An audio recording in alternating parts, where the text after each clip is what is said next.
Hello दोस्तों, आप सभी को जय हिंद। मैं अरुण कुमार आपका स्वागत करता हूं अपने YouTube channel career education fine art में।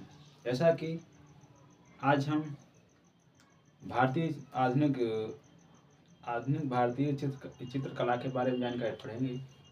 इसमें जो बंगाल शैली के आर्टिस्ट कलाकार हैं वो कैसे शुरुआत हुई थी उसके बारे में देखेंगे।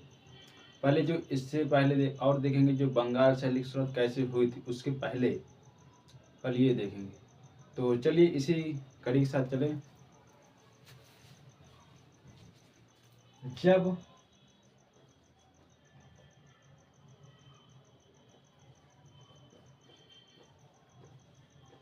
भारतीय चित्रकला क्या है, जब भारतीय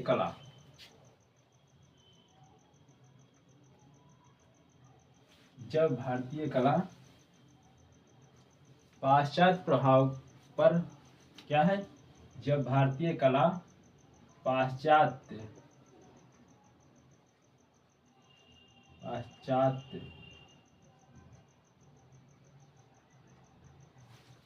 प्रभाव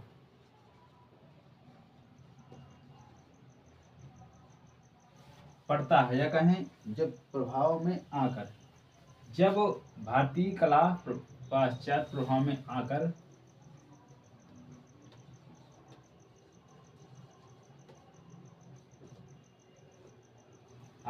दम तोड़ देती है, दम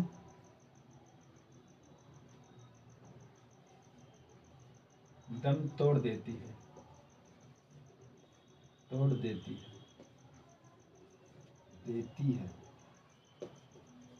क्या है पर हम जब भारतीय चित्रकला है पाश्चात्य में आकर धीरे धीरे जब आती है कंपनी शैली के बाद, उसी की जानकारी दे रहे हैं। कंपनी शैली में जो हुई थी और उसी के अंतर्गत ये देखेंगे तो जो भारतीय कला, जैसे जो भारतीय कला थी, मुगल शैली, राजस्थानी शैली, वो जब आकर धीरे धीरे करके वो अपना क्या थोड़े दम तोड़ देती। तो फिर कंपनी शैली आती है। कंपनी शैली के बाद फिर धीरे धीरे जो भारतीय कलाकार हैं वो भी रहते हैं, वो दोनों मिलकर पाश्चात्य जो कलाकार हैं वो भी इसमें आ जाते हैं। दोनों में जब आते हैं तब वो भी जो है दम तोड़ देते हैं। तो उसी के बाद फिर एक शुरू होती है बंगाल शैली, उसी को दिखाएंगे। तो यहाँ पर जो आते हैं दम तोड़ने के बाद कौन आते हैं, तो ईवी हैबल आते हैं। ये ईवी हैबल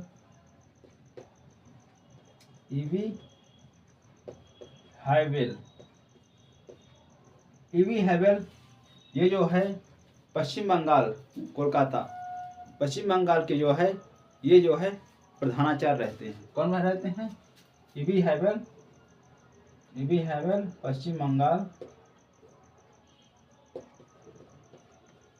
के प्रधानाचार्य रहते हैं। क्या रहते हैं, प्रधानाचार्य रहते हैं। ठीक है, ये जो है क्या है, ये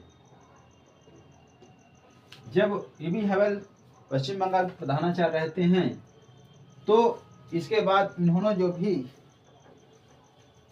यहाँ पर नींव रखी थी, किसने रखी थी, ईवी हैबल ने ही इनकी नींव रखी थी। किनकी नींव रखी थी, ये जो पश्चिम बंगाल के कलाकार हैं उनके बारे में इन्होंने जो है नींव रखी। क्या रखी, नींव रखी थी। सबसे पहले नींव रखी,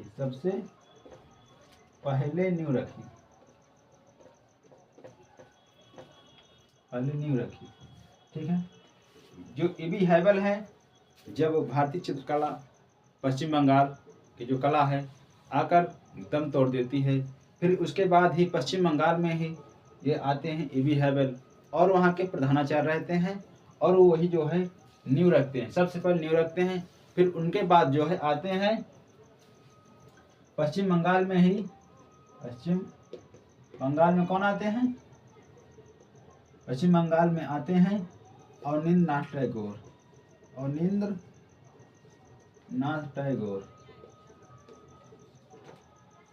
अवनींद्रनाथ टैगोर आते हैं। उन्होंने भी, जब अवनींद्रनाथ टैगोर, पहले तो ये इन्होंने तो नींव रखी दी थी। किसने नींव रखी थी? ये भी है ने जो है नींव रख दी थी। फिर इसके बाद पश्चिम बंगाल में ही रविन्द्रनाथ टैगोर आते हैं और वह जो है क्या बनते हैं? ये जो उप प्रधानाचार्य बनते हैं। क्या बनते हैं? उप प्रधानाचार्य बनते हैं। प्रधानाचार्य बनते हैं। क्या बनते हैं? उप प्रधानाचार्य बनते हैं। फिर इसके बाद उप प्रधानाचार्य बनने के बाद फिर ये प्रधानाचार्य बनते हैं। फिर बाद में क्या बनते हैं? फिर ये प्रधानाचार्य बनते हैं। कौन बनते हैं? अवनींद्रनाथ टैगोर। अवनींद्रनाथ टैगोर जो है प्रधानाचार्य बनते हैं। पहले तो उप प्रधानाचार्य थे, फिर बाद में प्रधानाचार्य बनते। फिर इसके बाद ये जो प्रधानाचार्य बने थे अवनींद्रनाथ टैगोर, इनके जो शिष्य हैं नंदलाल बोस, असित कुमार हलदार, जो इनके शिष्य हैं, इनसे शिक्षा लेकर, जो कला की शिक्षा इनसे लेकर जो है पूरे भारत में जो है इन्होंने जो है अपने शिष्यों को भेजकर, वो भी प्रधानाचार्य बने थे। जहाँ जहाँ उन्होंने विश्वविद्यालय में या प्रोफेसर बने, कोई विश्वविद्यालय प्रिंसिपल बने, जो भी जहाँ जहाँ गए उन्होंने जो है पूरे भारत में ही कला की स्थापना की थी। तो यहीं से जो है शिक्षा लेकर जो है पश्चिम बंगाल में जो है पहले कौन आए थे? ईवी हैवाल ने नींव रखी थी और इन्होंने जो है अवनींद्रनाथ टैगोर ने जो है वहाँ पर प्रधानाचार्य रहे थे, उप प्रधानाचार्य। और जो अवनींद्रनाथ टैगोर ने कहाँ शिक्षा ली थी? तो जापानी शिक्षा ली गई थी। जापान से वात्सल्य से जो है वात्सल्य की जो शिक्षा ली थी वहाँ से सीख कर आए थे और भारत में जो है इन्होंने जो है उप प्रधानाचार्य के रूप में जो है ये प्रधानाचार्य बने और वहाँ जो है अपने शिष्यों को जो है शिक्षा दी थी। तो इस प्रकार जो है इनका काम था। फिर हम आगे बात करेंगे, भारतीय शैली का उत्थान था। क्या था? भारतीय शैली का उत्थान था। उत्थान यानी काम करना। भारतीय शैली का उत्थान, उत्थान कार्य था। सही है, उत्थान का कार्य था, यह काम था, एक ही है। तो इस प्रकार जो है इन्होंने जो है भारतीय शैली का जो उत्थान जो है कार्य था और उन्होंने जो है अच्छे से अपने शिष्यों की शिक्षा दी और उन्होंने जो है कला की शिक्षा लेकर जो है अच्छे से भ्रमण किया और उन्होंने अपने शिष्यों को जो है कला सिखाई। फिर इसके बाद क्या है? फिर इसके बाद इन्होंने जो है पुनर्जागरण काल, ये जो पुनर्जागरण काल है, इन्होंने ही पुनर्जागरण काल को किन के नामों से जाना जाता है? देख लीजिए। इसको जो है पुनर्जागरण मीन्स होता है पुनर्जीव, पुनर्जागरण। पुनर्जागरण क्या है? पुनर्जागरण काल। अब हम यहाँ ये बात करेंगे, इसकी जो पुनर्जागरण जो पुनः है, जो बीती हुई चीजें हैं उनको फिर से जीवित करना, नए जागरण करना। ठीक है, तो इनके जो है पुनर्जागरण काल को आधुनिक काल में किन किन नामों से जाना जाता है? तो इसको जो है टैगोर शैली, टैगोर शैली, टैगोर शैली हो गया, और ठाकुर शैली। क्या है? ठाकुर शैली। और है पश्चिम बंगाल शैली, बंगाल शैली। क्या है? बंगाल शैली। तो इन नामों से पुनर्जागरण काल को आधुनिक काल में जो है जाना जाता है। ठीक है, ठाकुर शैली, बंगाल शैली और टैगोर शैली नाम से ये जाना जाता है। अब हम ये बात करेंगे कि इसमें जो है भारतीय चित्रकला की जो शुरुआत थी कैसे हुई थी और कहां से हुई थी? भारतीय चित्रकला की जो शुरुआत हुई थी उसमें देखेंगे।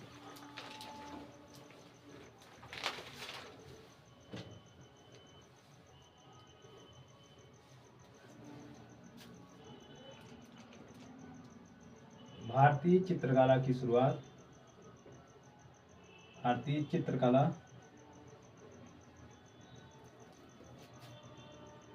चित्रकला की शुरुआत बंगाल शैली से, Bengal school of art, school of art से शुरुआत हुई थी। क्या हुई थी? शुरुआत। ठीक है। फिर इसके बाद जिसे हम स्कूल ऑफ आर्ट से शुरुआत हुई, सही है। फिर इसके बाद ये है, वैसे तो इनकी शुरुआत जो है इटली से हुई थी। ये पुनर्जागरण की शुरुआत है इटली से हुई थी। अगर अपने भारत की बात करें तो अपने हमारे भारत में जो है बंगाल से शुरुआत हुई थी, जो कला की शुरुआत हुई। ठीक है। तो इस प्रकार जो है यहाँ से कहाँ शुरुआत हुई? बंगाल स्कूल ऑफ आर्ट से जो है शुरुआत हुई थी। किसकी शुरुआत हुई? भारतीय चित्रकला की शुरुआत हुई थी, वहीं से हुई थी। अब हम आगे ये देखेंगे इसमें कि पहले हम ये देखें पुनर्जागरण का अर्थ क्या होता है। पुनर्जागरण,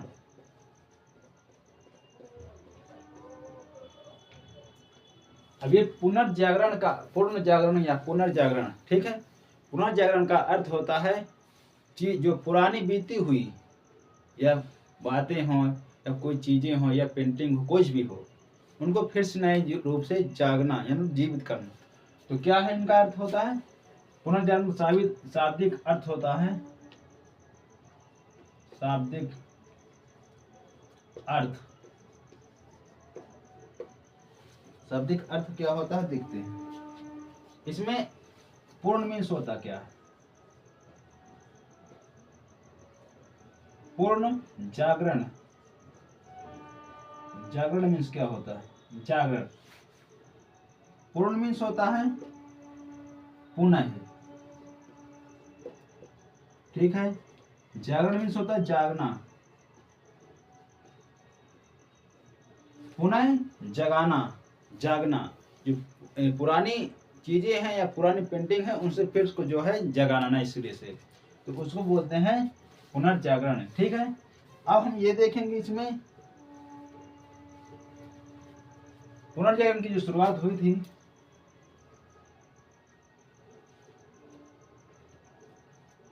पुनर्जागरण की शुरुआत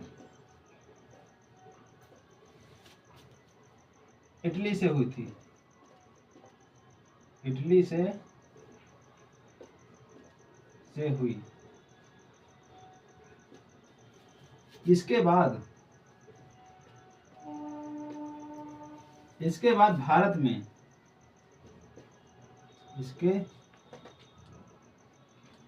इसके बाद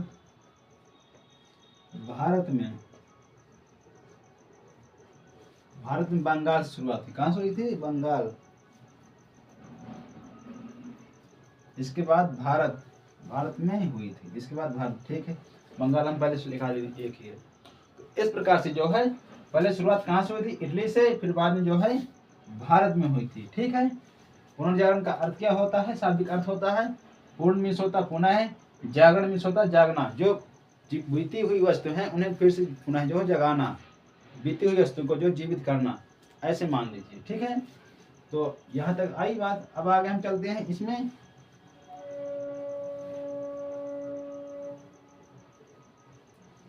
इसमें जो है ये भी तो बता दी, कलकत्ता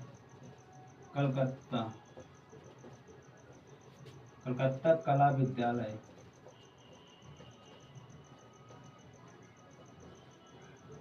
कलकत्ता कला विद्यालय की शुरुआत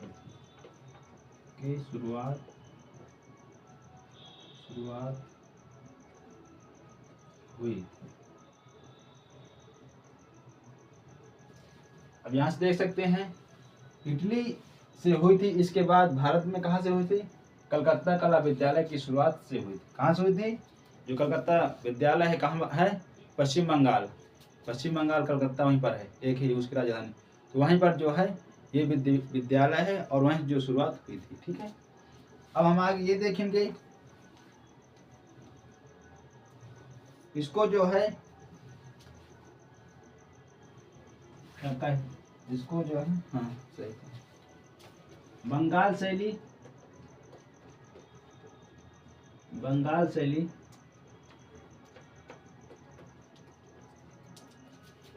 और इसको बंगाल शैली और वास शैली भी कहा जाता है, वास शैली।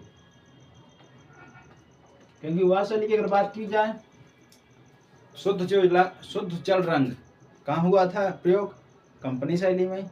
फिर बाद में जल रंग कहाँ वास शैली का जो वास मीन्स शैली है, वास शैली का जो वासिंग जो है उसकी शुरुआत कहाँ से हुई थी? तो ये जो है बंगाल में हुई थी। कहाँ? बंगाल से, जहाँ रवींद्रनाथ टैगोर ने जो है उसकी शिक्षा लेकर, कहाँ से शिक्षा ली थी? जापान से। वहाँ से सीख कर जो है इस वास शैली की जो शुरुआत की थी। ठीक है। अब हम आगे, वास मीन्स होता धुंधलापन। जो वास शैली होती थोड़ा धुंधलापन होता है, ये नहीं पूरा क्लियर फोटो दिखे, धुंधलापन होता है। इनकी आप पेंटिंग देखे होंगे, भारत माता पेंटिंग, और हाथ में लिए गणेश जी की मूर्त देखे होंगे आप फोटो। रवींद्रनाथ टैगोर की जो पेंटिंग बनाए थे ऐसे है, एक पेड़ बगल से यहाँ ऐसे बना है, और यहाँ पर गणेश जी हैं, बैठे हुए हैं। ठीक है। एक औरत है यहाँ पर खड़ी हुई है, और एक हाथ से उठाए हुई है, ऐसे है कुछ। ठीक है।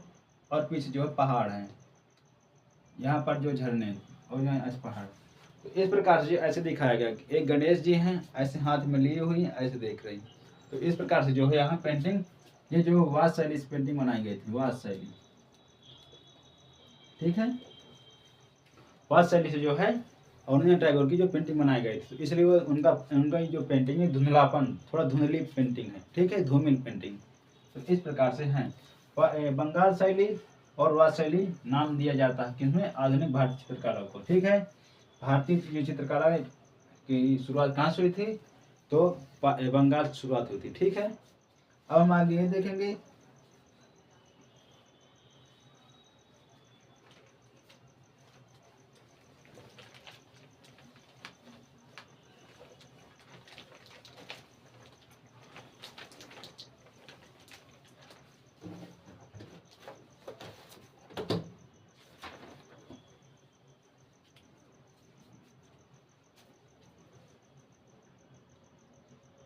जल रंग का सर्वप्रथम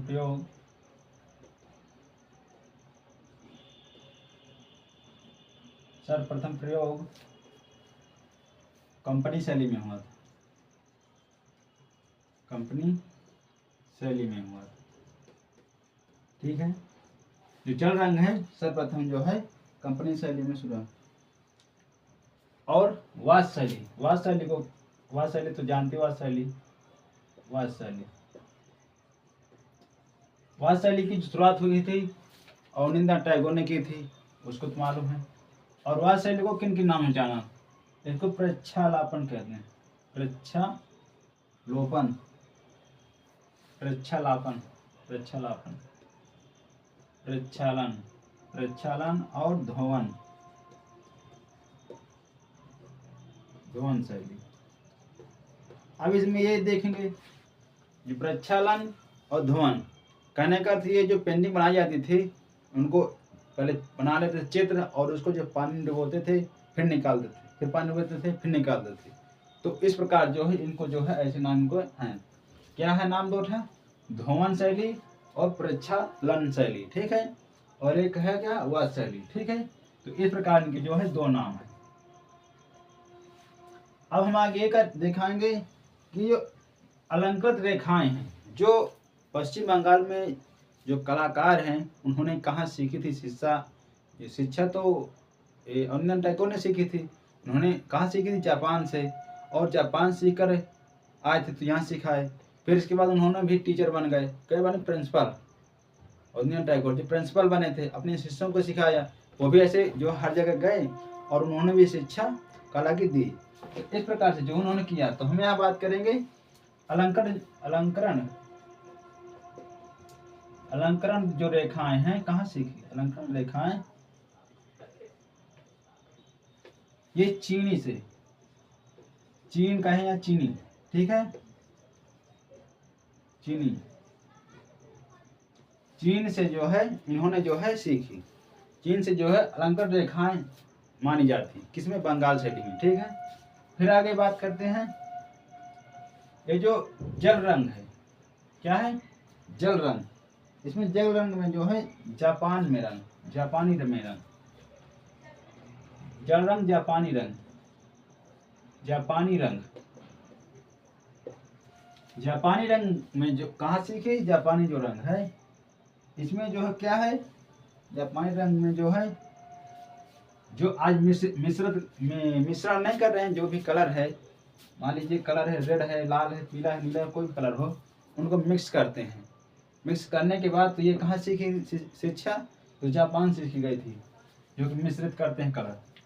तो मिश्रित करना क्या है? मिश्रित करना, मिश्रित शैली, मिश्रित करना। ठीक है, फिर इसके बाद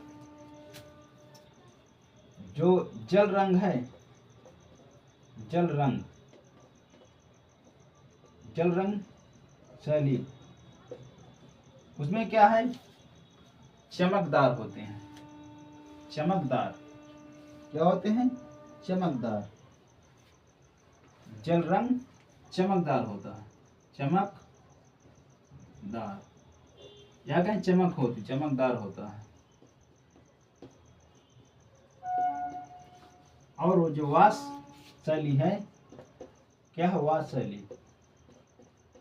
वास शैली में जो है क्या है? इसमें चमक कम होती है, चमक कम होती है।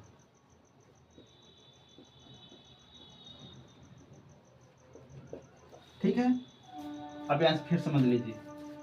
जल रंग का सर्वप्रथम प्रयोग जो है कंपनी शैली में शुरू हुआ था, प्रारंभ किया गया था। ठीक है, फिर इसके बाद वास शैली की जो शुरुआत हुई थी अवनींद्रनाथ टैगोर ने की थी, पश्चिम बंगाल से। ठीक है, जो उनको वास शैली को जो है दो नाम जाना जा, तीन नाम है, परंतु इसमें दो नाम बताने की चेष्टा किए हैं।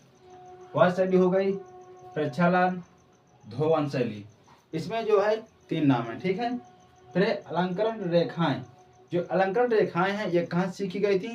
ये चीन से सीखी गई, जो चीन है।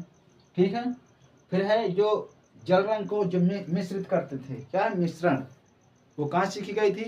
जो जापान से, जापानी रंग, जापानी रंग से जो है ये शिक्षा सीखी गई थी। ठीक है, फिर क्या है? जल रंग शैली। जो जल रंग शैली है उसमें जो है जो जल रंग है वो कोई चित्र बनाएंगे जल रंग का, उसमें चमक होती है। क्या होती है? चमक होती है। और जो वास शैली में जो चित्र बनाएंगे उसमें चमक नहीं होती है। तो हम ये अंदाजा लगा सकते हैं। तो आज की क्लास यहीं तक। अब अगला टॉपिक लेकर आएंगे, इसमें बंगाल शैली के बारे में। बंगाल शैली में जो कलाकार हैं, अवनींद्रनाथ टैगोर के जो शिष्य हैं, उनके शिष्य का क्या नाम है, और वो शिष्य क्या क्या कहाँ पर कहाँ जाते हैं, और किन किन विश्वविद्यालय में या प्रोफेसर कहाँ कहाँ बनते हैं। तो हम अगली क्लास में उसमें आए, तब तक के लिए बने रहिए। जय हिंद, जय भारत, धन्यवाद।